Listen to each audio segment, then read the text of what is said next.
દાદા એવું કહેતા હતા કે આપણું મન ગંદુ હોય, મનમાં ખરાબ વિચાર હોય તો આપણી આંખો ખરાબ જોવે, આપણું મન ખરાબ હોય તો આપણા કાન ખરાબ સાંભળે, આપણું મન ખરાબ હોય તો આપણું મોઢું ખરાબ બોલે, પણ મન ચોખ્ખું હોય તો આંખો સરસ જોવે, મન ચોખ્ખું હોય તો કાન સરસ સાંભળે. તો મન ચોખ્ખું કરવા માટે દાદાએ સાધન ઝાડુ લીધું કે ભાઈ બહારની સફાઈ કરીશ તો ગંદકી દૂર થશે, તો રોગ દૂર થશે, ગંદકી દૂર થશે તો બીમારીઓ ઓછી થશે, સંડાસ બનશે તો મા દીકરીઓની આપણું મર્યાદા જળવાશે. એટલે એ જમાનામાં દાદાએ હાથમાં ઝાડુ લીધું છે.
સારું વિચારીએ તો એના અંતરના દર્શન થાય.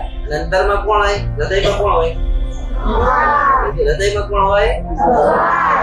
એવું કે પરમાત્મા કા અધિષ્ઠાન હૃદય में है અને સદગુણોનો આશ્રય સ્થાન હૃદય છે. આ હૃદયને ચોખ્ખું રાખવાનું કામ આપણા ઈશ્વર દાદાએ કર્યું.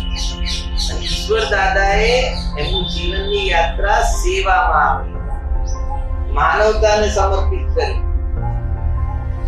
ઈશ્વર દાદા ના હોત તો આશ્રમ શાળા ના હોત, જો પરીક્ષિત દાદા ના હોત તો ઈશ્વર દાદાને એવો વિચાર ના આવ્યો હોત, જો ગાંધી બાપુ ના હોત તો પરીક્ષિત દાદાને એવો વિચાર ના આવ્યો હોત.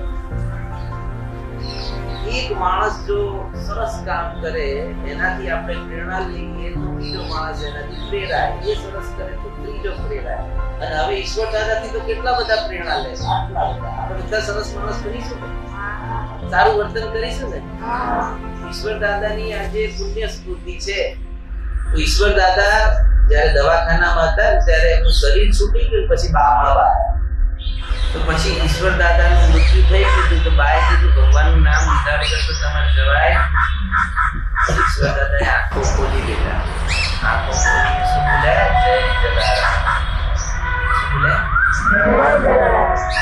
દાદા પછી જતા બધે સફાઈનું કામ કરવાને કહ્યું કે મિનિસ્ટર થવા માટે તમે લડો છો, એવું ના લડો. મને રાજકારણ ગંદુ લાગે, ખોટું બોલવું પડે, ખોટું કરવું પડે, એટલે એવું નહીં. સરકારે સફાઈ માટે આખા હિન્દુસ્તાન અને એવી મિનિસ્ટરોને આપે સગવડ, એવી સગવડ આપે. ત્યાં એમ થયું કે મારે અહીંયા કોઈ સારી સંસ્થા આપી, બાળકો માટે, મોટા માટે, બધા. એ આ પેલું એમણે આ કહ્યું સફાઈ જાય.